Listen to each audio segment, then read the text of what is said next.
थांबा जरा. हा व्हिडिओ स्क्रोल करू नका. कदाचित आजचा संदेश तुमचंच आयुष्य बदलू शकेल. शेवटपर्यंत ऐका. कधीकधी ना आयुष्यात अशी वेळ येते जेव्हा सगळं काही चुकीचं होतंय असं वाटतं.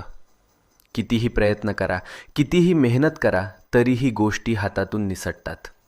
आणि मग मनात एकच प्रश्न उठतो, हे सगळं माझ्याच बाबतीत का होतंय? आपण हसतो वरवर, पण मनातून तुटलेलो असतो.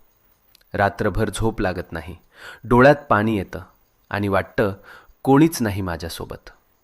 पण मित्रा, नीट ऐक. जेव्हा सगळे दरवाजे बंद होतात तेव्हा स्वामींचा दरवाजा उघडा असतो. ही वेळ तुझी शिक्षा नाही, ही वेळ तुझी परीक्षा आहे. आणि परीक्षा जितकी मोठी तितकंच फळही मोठं मिळतं. तू रडलेला प्रत्येक अश्रू, तू केलेली प्रत्येक प्रार्थना आणि तू सहन केलेली प्रत्येक